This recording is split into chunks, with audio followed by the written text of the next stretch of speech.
We are live. I would like to welcome one and all, those joining us here on Zoom, those joining us on Facebook Live, and those joining on Drisha Live. This is the first session. We know it's Erev Hag for a lot of people, and we appreciate your coming to learn with us. This is the first session in A Sabbath of the Land for You, Shemitah, Ethics, and Jewish Philosophy with Ms. Sarah Zager and Ms. Ranana Dine. So we're very excited about this.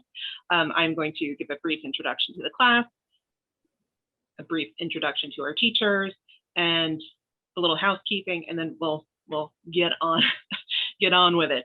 So while Shemitah may appear to be a narrow topic, limited, linked specifically to agricultural laws in the land of Israel, this class will use Shemitah as a window into contemporary ethical questions about economics, the environment, and freedom. We'll explore how Jewish philosophical texts, from medieval to modern, understand Shemitah's broader significance for those who might not encounter it in daily practice.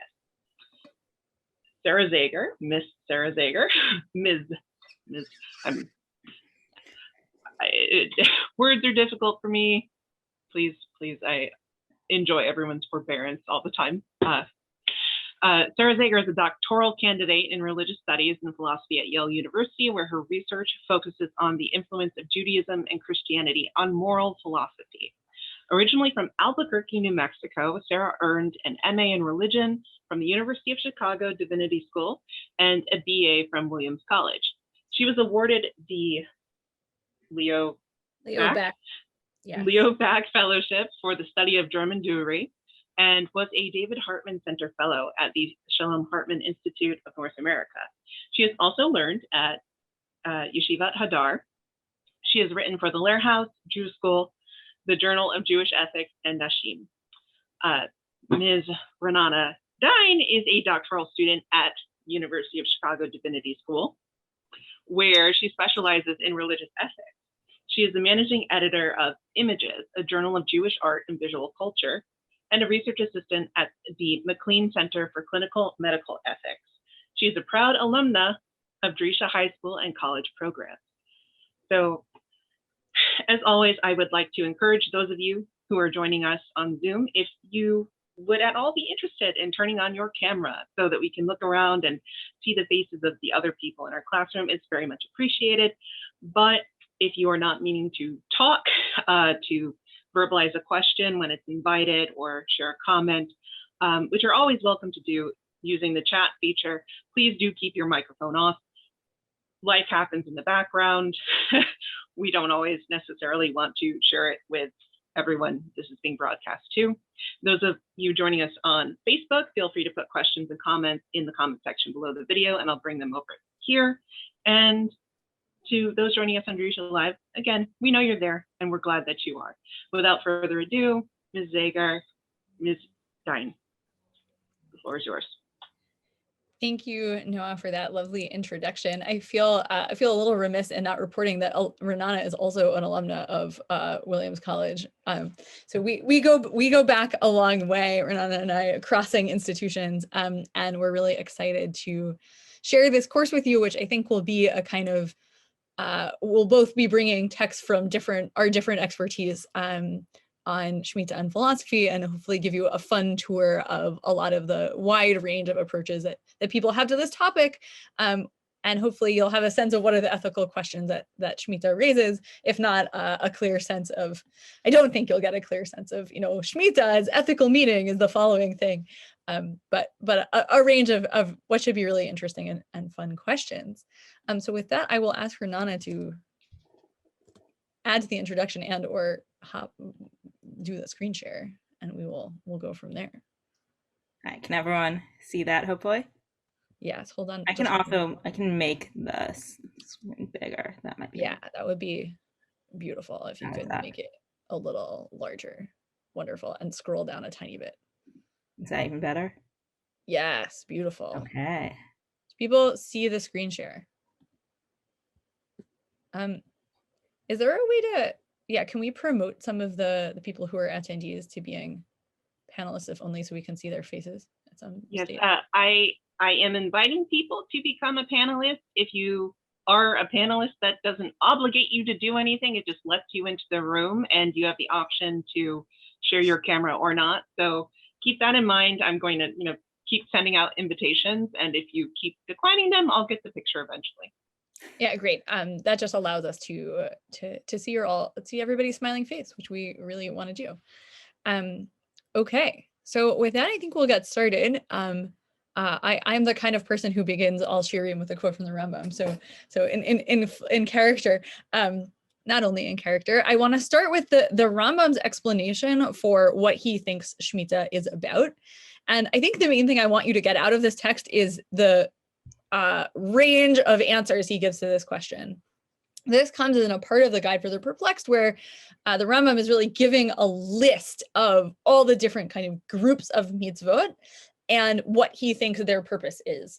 And just so you have a sense of like the range of what he's doing here, sort of kashrut gets like 2 sentences, Shabbat gets maybe 3.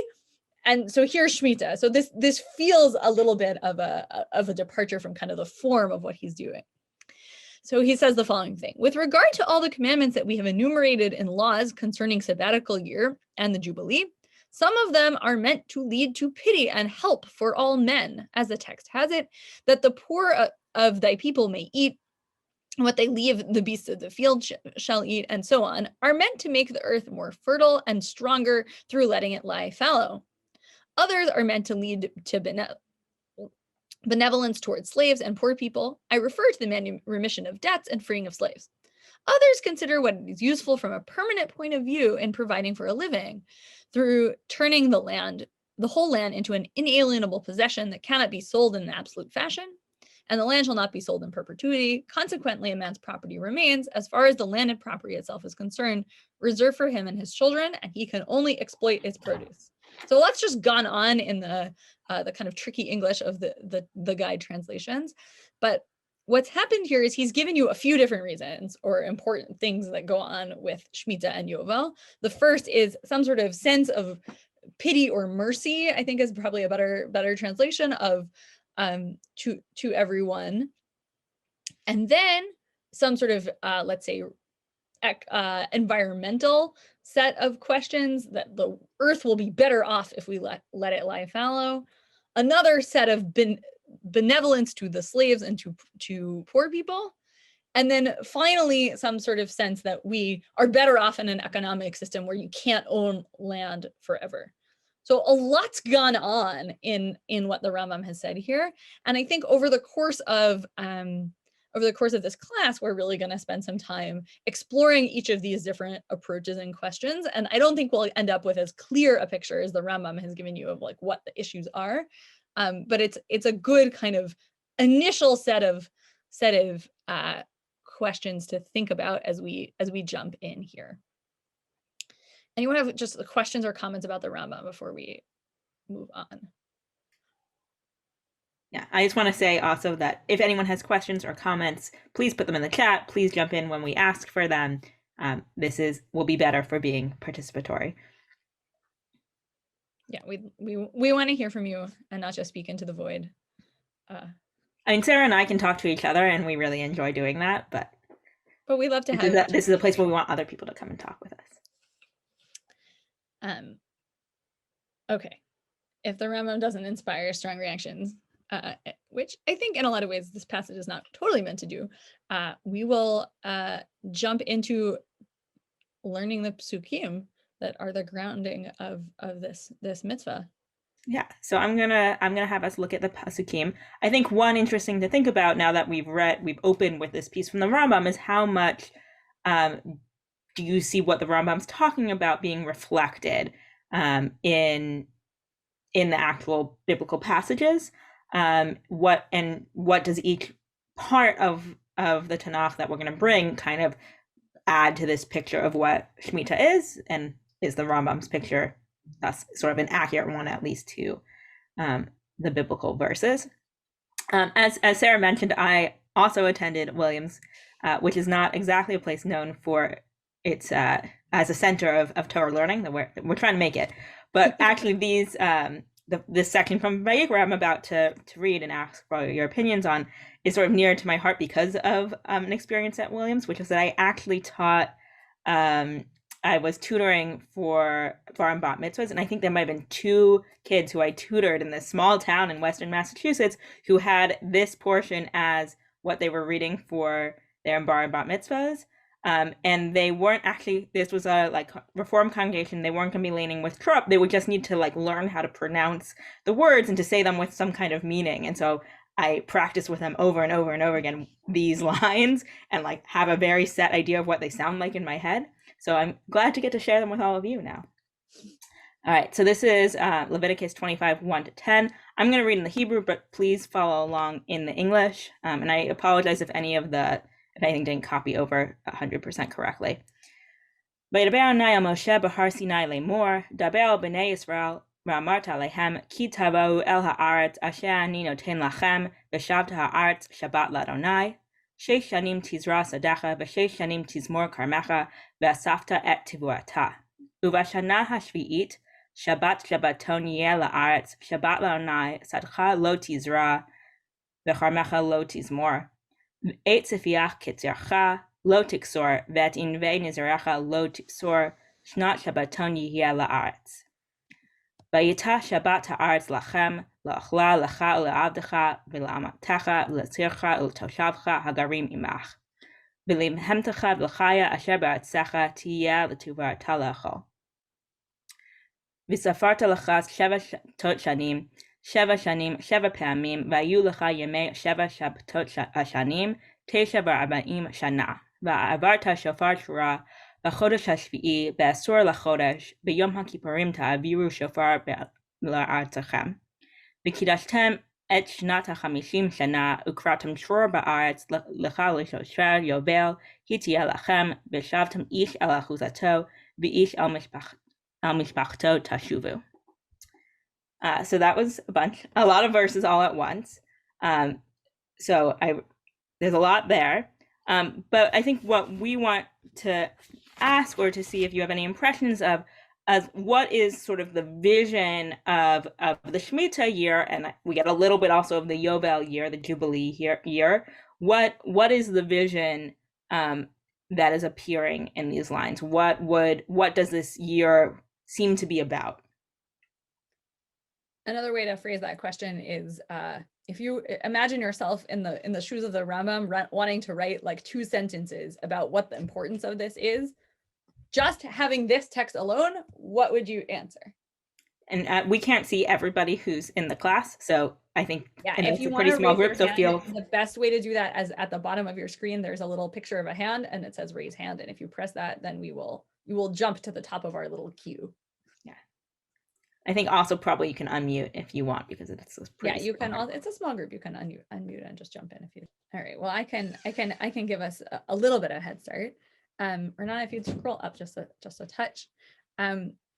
One thing that seems from the initial psukim is that most of what it's concerned about in Shemitah is about agriculture. So, right, it is Shabbat Shabbaton for the land, not for the people who are working that land, and not necessarily for, kind of even for the financial piece doesn't appear here in quite the same way.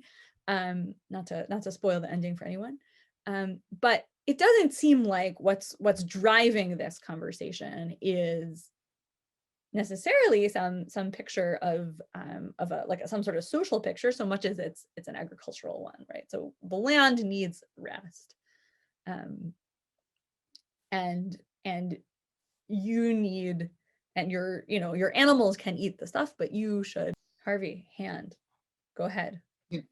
So you would talk about a rest for the land, but isn't that by implication if you can't do this, you can't do that, then you too are having a rest, a Shabbat too?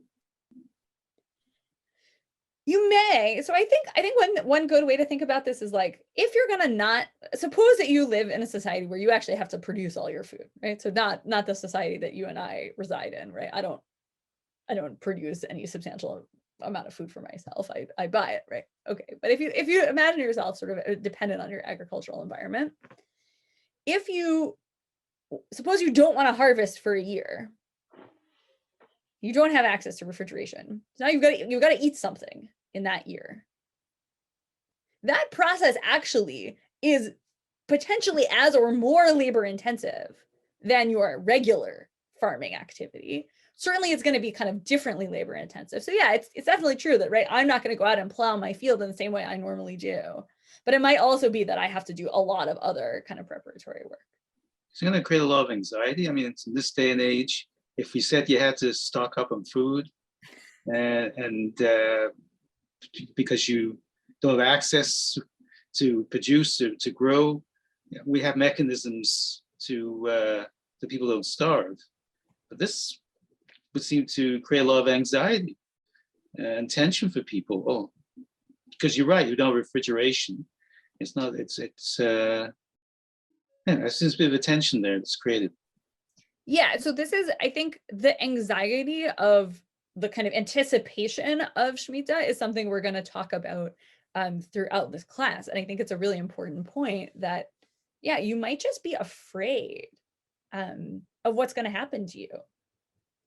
I think actually also in terms of this question of what does a rest mean in this year, and we're going to also talk about this more, but actually thinking about Shabbat, which, you know, the word Shabbat comes up a bunch in these pasukim, but Shabbat is a certain kind of rest. I think we'll all agree to that. But depending on what your labor is, the rest that one gets on Shabbat looks different. And there are people for whom who labor on Shabbat in a certain way. I mean, you know, rabbis and people who run synagogues in certain kinds of ways, or children's programming, or, you know, they are working on Shabbat even while they are resting from doing halakhah. So it's going to be a rest from certain kinds of agricultural labor, certainly in some way, though exactly what that looks like, we're going to have to ask. But what is the nature of that rest isn't what does that mean? What are you supposed to do in your Shemitah year as your rest? And I think also there's another thing that's worth bringing up here is there is going to be some idea of slavery, freedom, being freed. I know there was a comment about how the Jewish people were, or how the Israelites were, a nation of slaves, and they are being told, and who are freed by God, but here they're going to also proclaim freedom themselves to all of the inhabitants. So that's an interesting contrast or way to think about or frame what's going on here. Right. I mean, it's just worth noting it's a temporary freedom. It's like you get a certain kind of freedom that can be provided in a sort of constrained way, but then after that, you go back to your regular work. In that way, I think, you know, Shabbat is a sort of useful analog. I think it's the thing that, this whole past conversation, I felt like really brought out the Rambam's comment on challenging inalienable possession, challenging the idea of inalienable possession of the land, because sort of like, you know, with Shabbat, that kind of challenges like a boss's or like a boss's ownership of a wage worker, and in I think a similar way, the Shemitah year challenges that relationship between a farmer and the land that he's working. Yeah, and also the kind of implicate, right, if you sort of own the farm and you have some agricultural laborers, when you stop plowing your field, also the people who work for you are going to stop doing what they're doing. And that also, I think, brings out some of the same kinds of things. That may be a tremendous liberation from like backbreaking work, and it may be really anxiety provoking because now you're wondering, well, what am I going to do? You know, how am I going to provide for myself? And those two kind of pulls of both feeling like this is a tremendous release on the one hand, and a sense of potential fear on the other hand is something we're going to see as these kind of two sides of the same coin. throughout.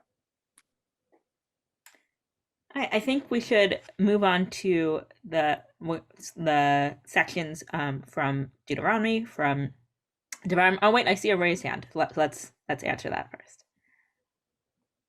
Yeah, Judy, go ahead. Yeah, hi. I'd like to ask a technical question that has always confused me. It says here that you can eat the produce of the land during the Shemitah year, but I assume you can't. I mean, then you have to harvest it in some way to eat it, or do you just pick it? And if you can't plant during that year, then doesn't that affect the following year as well? So it's not a 1 year situation, it's a 2 year situation. So can you clarify that a little bit? Yeah, I mean, I think this gets pretty complicated in the sort of rabbinic interpretive world. But I think in terms of what is it that you can eat, it's anything that's growing in the field that isn't because you're tending to it or planting it, but it just grows by itself, you can go and take. It also doesn't have an owner, so it's not like, oh, I can go take from my field and harvest it, but like anyone walking by the side of the road and there are like some wild berries that are growing, you can take those berries, but you can't put labor into them. And I mean, it also, I think, becomes complicated, but that's sort of the basic idea. I don't know if Sarah. Yeah, that's exactly right. And definitely Shemitah is a more than 1 year process in some way. Like there's going to be work you have to do in year 6 to prepare for year 7. And there's going to be things in year 1 or year 8 that are going to be different because you didn't labor the year before. So if you have an agricultural system where this is part of it, it's going to really affect the ways you do agriculture and like the whole agricultural landscape, because anything you're doing for that length of time is going to have a tremendous effect on the entire agricultural system for sure. And we're going to see how that plays out in some of these later questions and questions of ethics about how to do Shemitah. Yeah, I mean, one way to sort of like bring that to the fore is in a 7-year cycle, 3 of the years are either Shemitah or the year before Shemitah, the year after. So Shemitah is sort of taking up a lot of space in the whole cycle.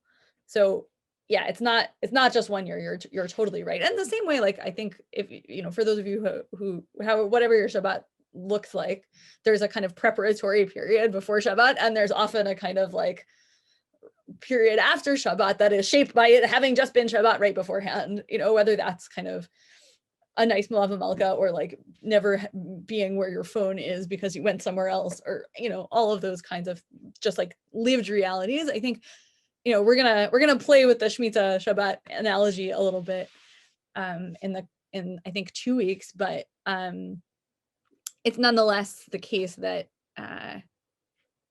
it can be a useful way for us to get into it because Shabbat is something we have much more access to. Yeah. All right. If there are not any more comments or questions, I'm going to move ahead with Deuteronomy. One thing as we were preparing these shurim that Sarah and I were both commenting on, we're both students of Rav Shai Held, who says that you really have to look at the passage from Leviticus that we just read in comparison or together with these passages from Deuteronomy, and compare the ways that they are similar but also very different. So see it as Ranana reads if you can spot some useful differences. Yeah, and then the same questions apply. What is the vision of Shemitah that's being put forward here? What is its emphasis? What does this world look like with Shemitah in it in this way? Miket sheva shanim ta'aseh Shemitah, v'zeh davar hashmitah shemot levam se yado asher yaseh b're'ehu lo yigosh et re'ehu v'et echiv ki kara Shemitah l'Adonai et hanachri tigosh v'asher halakhah et achicha shamet yadecha. Afet ki lo yiyavecha evyon ki yivarecha Adonai ba'aretz asher Adonai Elohecha noten lecha nachala l'rishta. רק אם שמוע תשמע בקול אדוני אלוהיך לשמור לעשות את המצווה הזאת אשר אנוכי מצווך היום, כי אדוני אלוהיך ברכך כאשר דיבר לך, והעבדת גויים רבים, ואתה לא תעבוד, ומשלת בגויים רבים, ובך לא ימשלו. So I'm going to pause there, and we're going to read a little bit more. But what's coming up in just this first section? What's its emphasis? Yeah, that's exactly right. It's we're focusing much more, right? If we're sort of Zed Davar HaShemitah, we're announcing what Shemitah is about, and now we're going to tell you that it's about money. Does anyone have any reflections on, like, first of all, what might, if imagine you are right, what might motivate that characterization of Shemitah? Like, what would be behind that?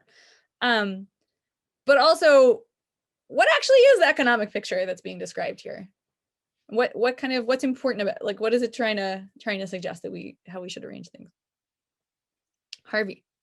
So are these two sections, I mean, they don't seem to be similar. I mean, often there's a section in Vayikra or Shemot, and then there's a parallel in Devarim, and there's similarities or differences. I don't see that there's any similarity at all. The first one is strictly about the land and not working the land, and the second is all about remission of debts and loans, etc. Are they meant to be complementary, or they certainly don't seem to be talking about the same thing, other than the 7 year?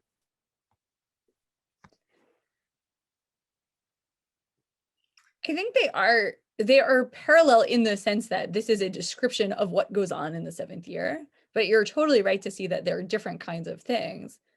One question we have, and we'll see a little commentary about it later, is what is the relationship between these two things, if any? I don't know if anyone wants to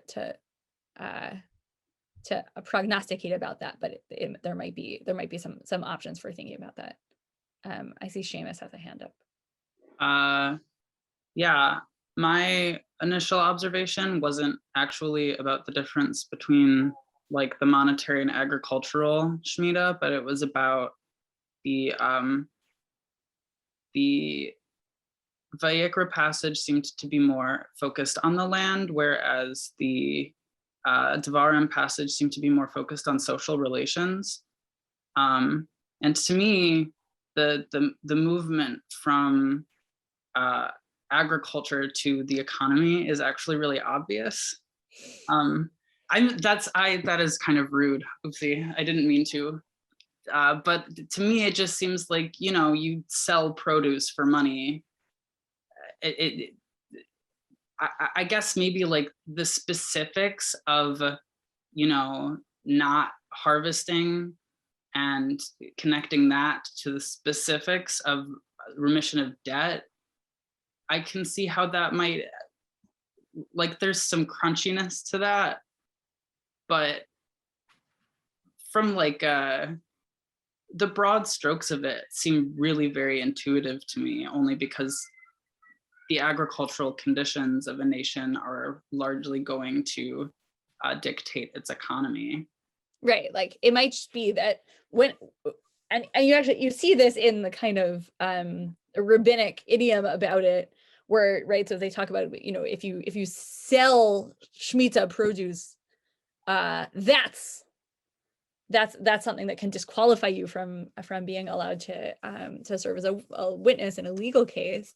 And yeah, there's something about the selling is, like, what gets you over. I mean, you're not supposed to do the other stuff, but the selling kind of is the paradigmatic example of going over the line. So yeah, I think you're right that there's a way that this is kind of a natural move.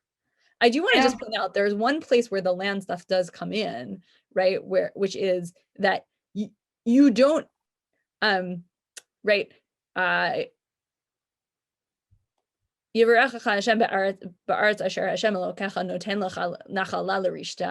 But we're not giving it to you as something you can keep forever.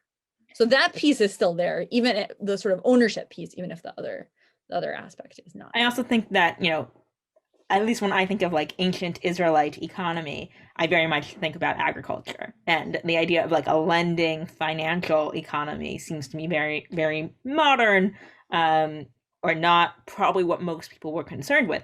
But if you are going to have to spend a year where you cannot practice agriculture, suddenly you might be relying on, on lending and on other forms of barter and a money economy. So I think there is a deep connection when you say, so, and throughout the Bible, we've been told you're going to get this land, and this land is going to be fertile, and you're going to, and you're going to live on this land and be, and that's how you're going to survive. But wait, one of those years you can't use it. And, what does that mean about all these other aspects of economy and living? And suddenly, well, you're not going to be able to plant it, and you aren't going to be able to be in debt. So I think they are very, very tied together, even if this seems to be a very different emphasis.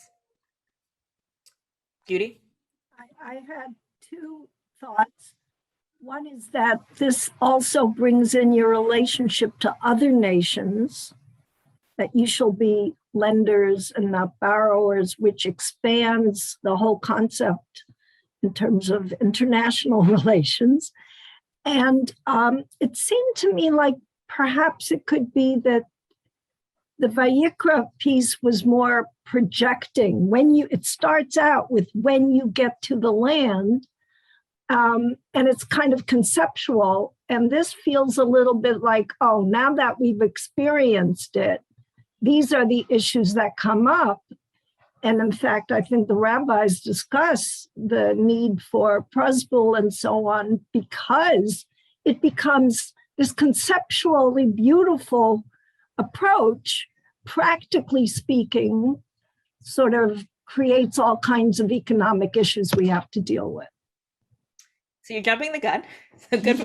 You got us where we're gonna go. You got the punchline. You can go home now. You don't need the other. Okay, sorry. No, and that's great. And both on, there's something coming in here about other nations. So we're gonna talk about that, and that there is potentially going to be a tension here between this vision and practical reality. So bracket those thoughts, keep them alive. They're going to really be playing out throughout the rest of this entire series. Vinny? Also, I saw that a couple other people mentioned here that made me kind of think about, like, this might be like when the agricultural system fails, this is what you're reliant on. Because I feel like most of the agriculture of ancient Israel was not like we're farming lots of amounts of this so we can sell it at market. It was like subsistence farming. Like, I'm farming just enough for me to get by. And then if that goes wrong, then I need to borrow money from someone. And so, like, they aren't actually the same set of rules. Like, they're applying to two different situations of a person's life. Like, I guess could both, sort of run into each other very easily, but like they do seem to be separate in that way to me. Yeah, I think that, again, there's some relation when you're talking about ancient Israel and economics between agriculture. That's going to always be there, but there's something different emphases, different part of life, or something going on when we're talking about the remission of debt. I just want to point out one other, like Judy kind of mentioned this potential like tension or problem that's built in to the release of loans, and sort of pointed ahead to the rabbinic solution to that. But I think it's worth just noting that even the Tanakh kind of knows that there's a problem, or at least seems to know that there's a problem, in the following way. Efes ki lo yeh v'cha evyon seems like it means there will not be any needy among you. Now, it may be that is a kind of aspirational statement as opposed to a kind of statement of fact. It's certainly been read that way. But then, right, so it says, there will not be any needy among you, and, God is going to give you this land, and it's all going to turn out really well for you, as long as you behave yourself, right? Rak im shamo tishmo b'kol Hashem, etc. And then, like, few lines down, we're going to find out that actually, lo and behold, there is going to be a potential poor person around. So already in the section we're about to read, so you can already see that there's this potential like contradiction or tension that's sort of built into this account, even from its sort of earliest statement. Yeah. So I'm going to read this next section, but definitely keep in mind what Sarah has introduced here. Ki yevecha avion me'achad echacha ba'achad she'aracha ba'artzecha asher halakhah noten lach lo ta'amet et levavcha lo tikpot et yadcha me'achicha ha'avion. Ki fatach tiftach et yadcha lo v'havet ta'avitenu de machzro asher yachzar lo. Hishamer lecha pen yiheh davar im levavcha bli'al lemor karava shnat hasheva shnat hashmitah v'ra'a encha be'achicha be'avion v'lo titen lo v'kara alecha el Adonai v'haya v'cha chet.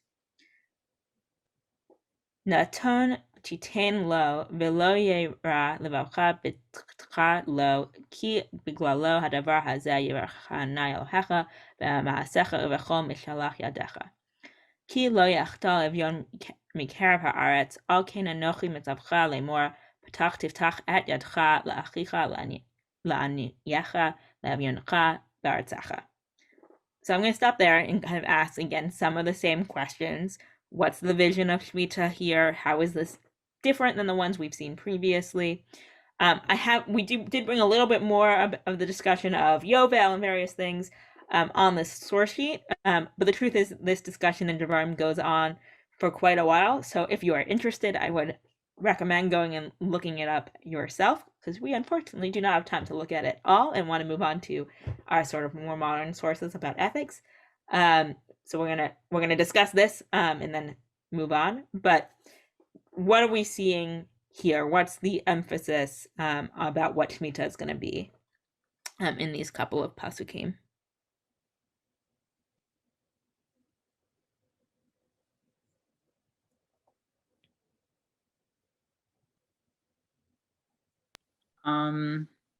Well, the thing that like immediately jumps out to me is kind of this, like what Judy said, I think, about this tension between this ideal and the realistic, I guess, and really even, oh my goodness, I'm thinking too much, but like thinking a lot is good. Yeah, but like I want to connect it to like the rabbis, like crazy, they're like, I think it was at a tikkun, I don't know, but like they try to smooth over this like not lending to people thing like really hard so that people,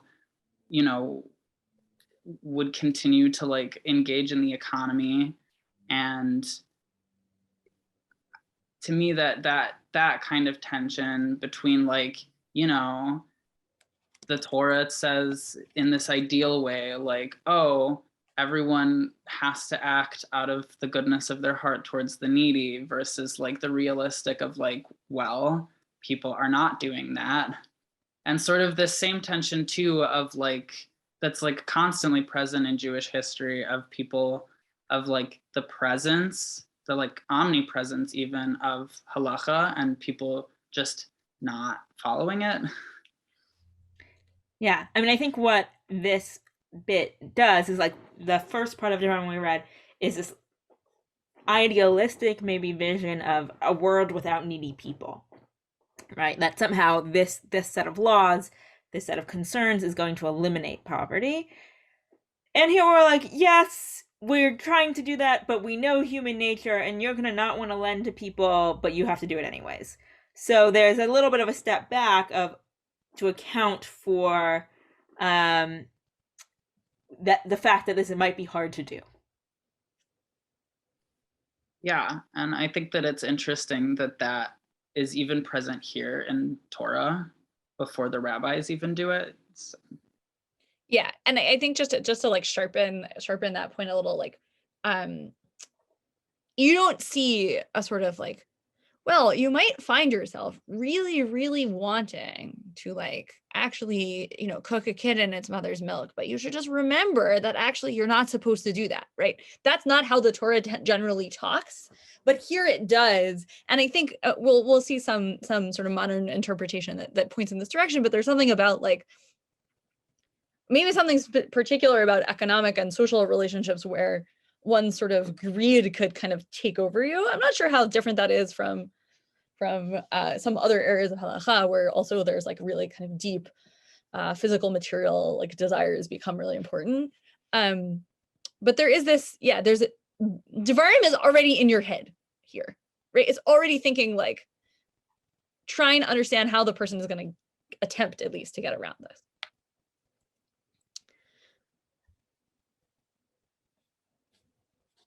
Looks like Benny has a hand raised. Yeah, I think just to build on something you just said, Sarah, I think the reason it may be like this is different than other, like why the temptation to like boil a kid in its mother's milk is because like you don't want to end up in the situation that the person you're lending to is in, and like lending to them and not getting anything back could like trip you into that same debt cycle that's like really scary in a lot of ways. And that's like different than like, oh, I really want to have a cheeseburger. It's like my whole life could be ruined for the next like 7 years or whatever it is. If I lend to this person money and don't get don't get paid back for it, So it's the like that feeling of like the anxiety provoked by having to do this mitzvah is like greater than potentially other situations. And that's right. I mean, part of what goes on in maybe that, and that helps link the agricultural Shemitah and this Shemitah, is both giving someone a loan and planting a field are long-term investments that are very likely to go wrong. Right. So I can put in my, I can hope that my crop is going to turn out well and give something back to me, but I don't know. And I have to give some kind of outlay of risk in order to make that possible. And the same thing is true when you give someone a loan. You might not know whether they're going to be able to pay it back or not. I'm just getting a little concerned about time and want to make sure we should press ahead. So keep your questions and comments, and hopefully maybe we'll have time or people are willing to stay on a couple minutes after. But I just want to make sure we also feel free to write in the chat. Yeah. So honestly though, this discussion has been really great and very rich and has done a lot of the work for us. But basically what we wanted to say is like, so now we've looked at these verses in some detail. And we can see that there are going to be these like key ethical questions raised by Shemitah. Again, because in the interest of time, I'm not going to read the quotation from Nechama Leibowitz in full, but if anyone is interested, I would recommend going and looking at her commentary on Bahar, where basically she goes and says, oh, like, look, Shemitah is going to raise all of these questions about what its meaning really is, specifically about, in Bahar, the suspension of agricultural work and the renunciation of ownership of all agricultural produce. And then Re'eh is going to be about the cancellation of debts. And if you want to talk about what the meaning of Shemitah is, you're going to have to look at these things. And then she does a lot of the work of bringing the classical commentators on trying to understand this meaning. So we're going to be looking at more modern commentary and more sort of very specifically philosophical issues, but really she kind of brings this question to the fore. Great. I'm also going to read just part of the first Tigay, though maybe we'll read the second Jeffrey Tigay altogether. So Jeffrey Tigay is a biblical scholar who I think is still at Penn or maybe has just retired. And he brings out in this passage an issue that is going to really preoccupy a lot of the philosophers that we talk about. And it's the following question. Often, I think we tend to think about Jewish, sort of broad Jewish ethical values as applying kind of generally or universally. Often there's a talk about a sort of like universal Jewish ethic, even as there is obviously a very kind of strong strand of thinking about Judaism as a culture that's mostly for a specific group of people and not as directed outward. And you see Shemitah kind of playing with that tension. So right, Tigay really notes that the remission of debts only applies to fellow Israelites, and he says, I'm going to skip the ancient Near Eastern parallels, but you can learn about the Babylonian kings on your own. But so just like the third sentence, and the distinction between citizens and foreigners may be due to the fact that forgiving debts is an extraordinary sacrifice. Collecting debts is a legitimate right that members of society are willing to forego on behalf of those who have a specific family-like claim on their generosity. So in a way, what's going on with this decision to remit debts only for people in Israel is actually kind of drawing a social boundary that both brings the people inside that boundary closer and creates a kind of distance between the outside. And that might suggest that Shemitah's ethical vision is maybe not as universal as we might have thought, and maybe isn't as a kind of broad picture so much as it is a really particular one. So that's one question we'll really be thinking about. So we'll close with a few texts about some of the kinds of contradictions or challenges that were raised in our discussion of Sukkim, which is, what does it actually look like to do this? And what happens when in fact we can't? Either because we are sort of weak will in the way that Dvarim tends to talk about it, or for some other reason. So I think we'll read this Tigay piece because it's really, really a lovely one. So he says, Moses anticipates a complication arising from the preceding law. Even if those who would normally be willing to lend to the poor might be reluctant to do so as the year of remission approaches, since they would very likely lose what they loaned. So remember, I said before, we have to think about Shemitah as 3 of 7 years. In this approach, it might even be more than that. Just think about the fact that, the standard American mortgage is 30 years, most of the time. Moses urges the people to disregard such calculations, arguing that God would bless with further prosperity those who do not lend to the poor and would punish. Can I got to scroll, Ranana? This is the perils of co-teaching. Those who refuse to lend. In the late Second Temple times, this law did become a deterrent to lending, and legal fiction was devised to remedy the problem. We'll talk about that in a minute. This section of the chapter is not a law, but an ethical exhortation, because there is no way for authority to judge the true motives of persons who refuse to lend. The exhortation could hardly have been enforceable. This is why the only recourse of the poor who are denied loans is a plea to God. To add force to the exhortation, Moses uses several value-charged idioms, hardening the heart, base thought, and mean, to deprecate the refusal to lend. So one thing that's going on one thing that Tigay does in this passage is actually make a distinction between a law and an ethical exhortation. I'm not sure that distinction, I think that's a tricky distinction to make, but it's one that seems important to him. But it suggests that there's something, there might be something we can learn ethically from laws, but it's also the case there might be some other kinds of modes going on in the way we talk about Shemitah, which I think opens up for us a kind of wider horizon of thinking about what Shemitah might mean for us if we are living in a place where the kind of practical halakhah of Shemitah is not as much a part of our lives. So that sort of thinking about it as an ethical exhortation opens up potentially the option for thinking about Shemitah in a more expansive way.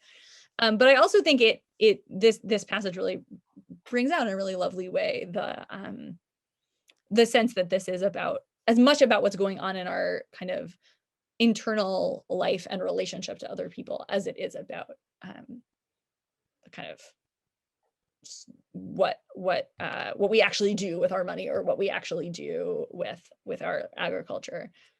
We actually care about your motives for why you might refuse to lend someone money, right? You might refuse to lend someone money because you don't have any money. You don't have the money, you can't lend to them, or because you're worried about the Shemitah. Yeah, there's sort of an ethic of Shemitah here that isn't only about action, but about some kind of internal virtue, motive, something that it's not only about. That internal virtue type talk we'll see in other places as we go forward, and I think there are ways in which actually even the laws are going to start to kind of talk that way, but we'll be thinking about that. Yeah, I think it's from her comment from before. I think it's from before. I'm going to lower it for you so you can raise it again. So we're going to move on to this last section, and then hopefully maybe we'll have a couple of minutes, or I'm happy to stay on for a couple of minutes As and am I. answer any questions. So I'm actually going to jump down to the second Mishnah on the source sheet if anyone's following along on their own.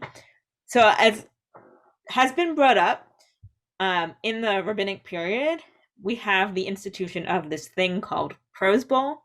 It's a very complicated concept. I believe Rabbanit Sarna might have taught an entire Drisha class on the concept, so we will not be doing that here, but it is a really important concept for some of these questions we have about the sort of idealistic moral vision of Shemitah versus actually the kind of everyday living of Shemitah in an ethical way. So prose ball is this thing or that is instituted. What? It's like a form of a contract almost, or a document. Yeah, that allows for lending in the 6th year before the Shemitah year for those loans to hold even in Shemitah. So one way to think of that is if you're a lender in year 6 and you know that the next year everything is going to be remitted, you're looking at potentially the end of your livelihood. And if you're an impoverished person or a person just in need of money in year 6 and you're going around and you're like, who's going to give me a loan? Because they know I don't have to pay it back in, however many months. What are you going to do practically? And just to put ourselves in these people's shoes. So the Mishnah in Shvit, which is a tractate all about sabbatical year produce, states this. I'm just going to read it in English. The prose bowl is not suspended because of Shemitah. This is one of the things that Hillel the elder established when he saw that people were reluctant to lend to one another. Ding, ding, ding. It should remind you of Deuteronomy. And that they were violating what is written. Beware lest you harbor the base thought. The 7th year, the year of remission, is approaching, so that you are mean to your needy kinsman and give him nothing. You will cry out to the Lord against you, and you will incur guilt. Therefore, Hillel establishes the prose bowl. So basically, what Deuteronomy feared was going to happen, Hillel sees is happening, that people are reluctant, and so he establishes this contract, this document of the prose bowl. One thing that I think is interesting here, at least on my sort of initial reading, is that Hillel maybe is establishing prose bowl not for the person in need of a loan, but because he's afraid that people are going to be violating this like halakhah in Devarim about harboring this base thought, and he wants to protect people from breaking this halakhah of not giving loans, rather than necessarily because they're poor people in the world. At least this is a kind of a reading of this particular Mishnah. One other way to like link those two things together, or link it up with the Tigay piece, is that in Tigay's mind, right, Moshe, when confronted with the kind of obvious reality that people will avoid this, Moshe tells them, don't do it, because doing that's a horrible thing to do, right? He says, like, he uses all this pejorative language, and he sort of exhorts them not to do it. Hillel knows that they're breaking the rules, basically thinks that the exhortation from Moshe either is a law, treats it as a law, or he just thinks the exhortation from Moshe doesn't really work in actually getting these people to get themselves in a line. And so he comes up with a practical solution. So there you can actually see they both see the same problem on the ground, or see the kind of potential for the same problem, but they address it really differently. Moshe wants you to change what's in your heart and thinks that you can. Hillel maybe wants you to change what's in your heart still, but in the meantime is not willing to live with the reality of like what's going on in the interim while you do that, moral spiritual work.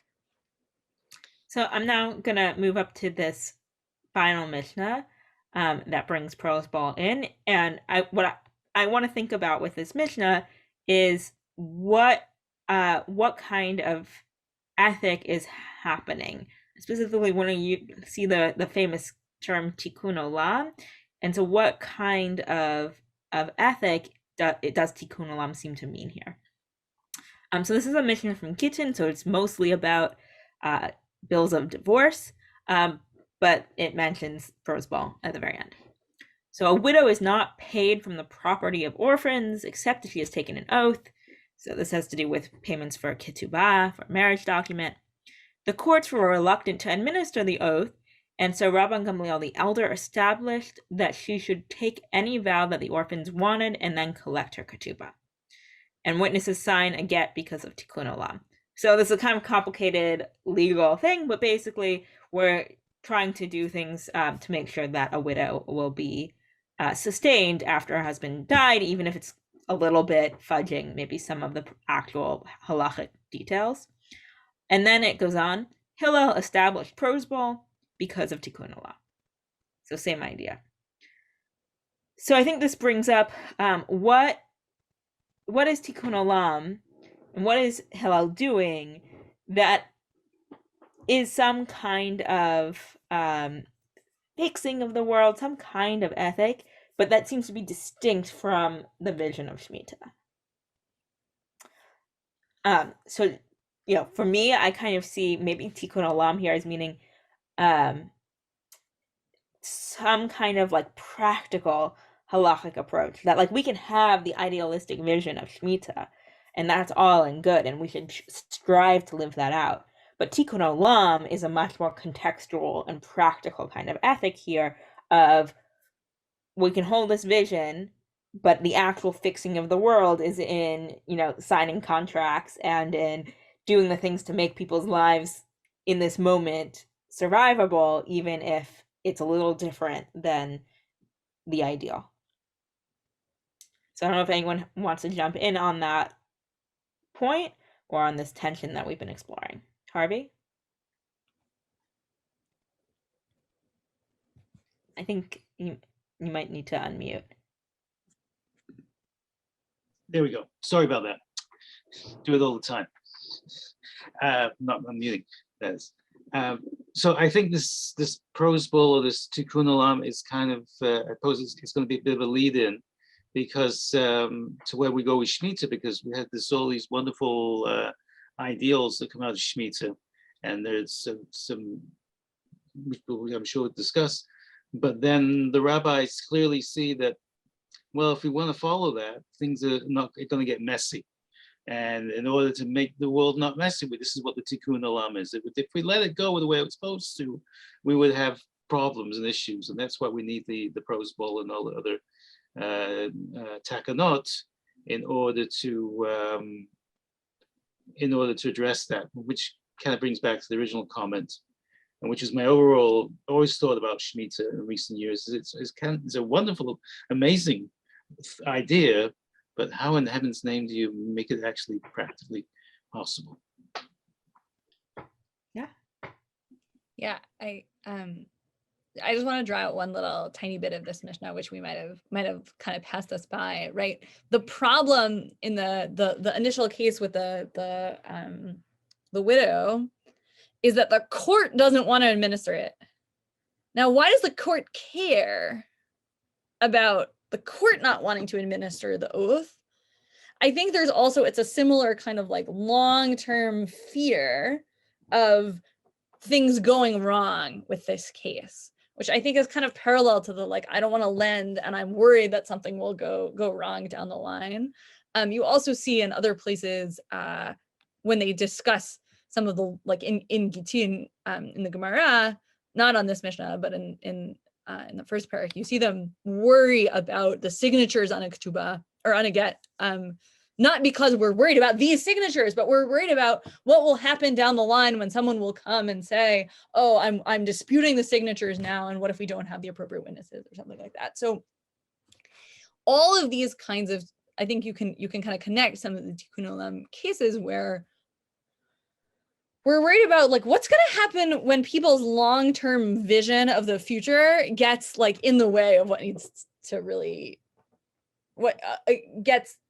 makes them too worried to kind of take the steps they need to take, and what kinds of fixes can we come up with that.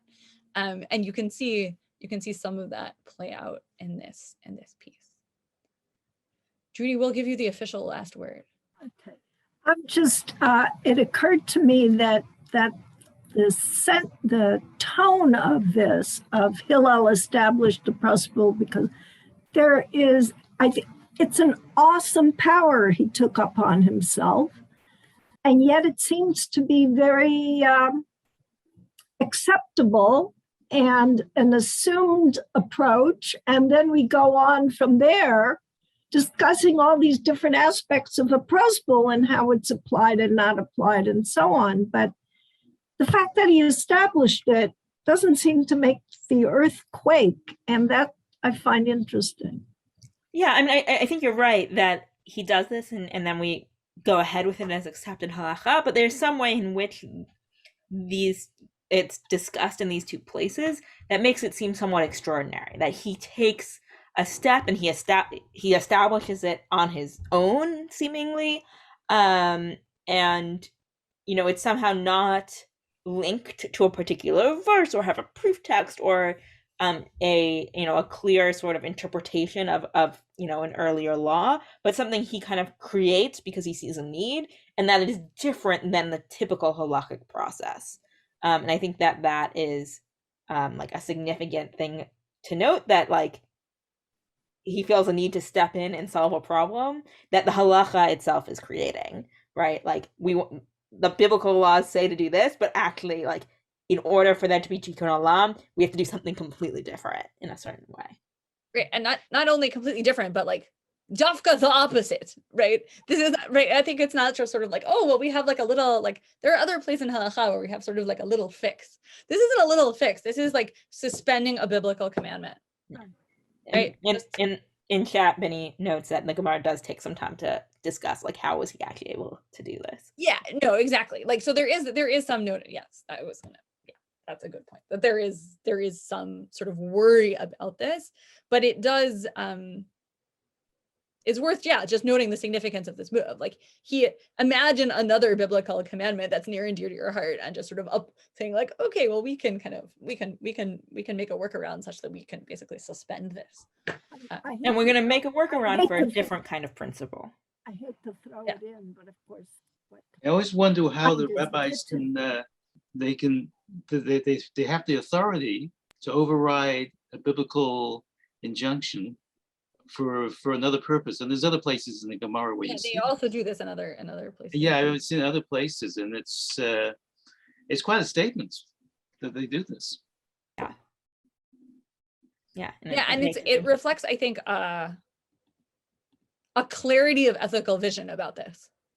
That shows that, like, I'm actually, I'm gonna come in and like come up with a way to basically ignore or kind of make not practically relevant this not practically relevant, but not sort of operational, this like really pretty clear mitzvah d'oraita. Like, it's not something like totally wacky going on here. It's pretty clear what this is asking us to do, and we're gonna find a way to not do it, because I believe that doing it would be wrong, right? Like, or doing it would cause a problem that like is unacceptable to me.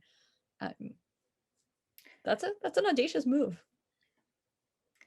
In the interest of, I realize it is the night before Thanksgiving, at least in my household, that's a very important chag, and we are a couple minutes over. I want to allow people to go. We can keep this conversation going for a few minutes more, but first I want to thank Drisha for having us teach, and I want to thank Sarah for agreeing to teach with me, and to let everyone know that hopefully next time, same time, same place, unless you're in a different place, but same Zoom link, hopefully. We're going to be looking at some of these, I think, the comparisons between Shemitah and Shabbat that we have already kind of mentioned, and what it might mean to think about Shemitah as a kind of Shabbat. What is Shabbat doing in Jewish thought, and how maybe that also is related to questions today about environmentalism and letting the earth rest for the sake of our planet. We're really looking forward to learning with you more as the weeks go on. Good night, everyone. So I would like to thank you both, Ms. Zager and Ms. Dine. This was a wonderful class, and I'd like to thank everyone else here for participating, for being part of Drisha's learning community. This was a very active and polite group. Literally everyone here asked some sort of question or contributed a meaningful comment, which is great for me. And I'm really looking forward to next week. I would also like to mention that if we don't see you before Hanukkah, have a wonderful start to Hanukkah and have a happy Thanksgiving if that's part of your celebratory practice. We will be having more classes next week. You can check them out on our website. And we have also announced our Winter Zman, which, God willing, will be in person in New York City. So if you are interested in that, feel free to check it out, maybe apply on our website. And Rabbanit Sarna's excellent Cruise Bowl class was mentioned. You are welcome to check up on that in our course recording section and other wonderful classes. Thank you again, and we look forward to seeing you soon. Be well.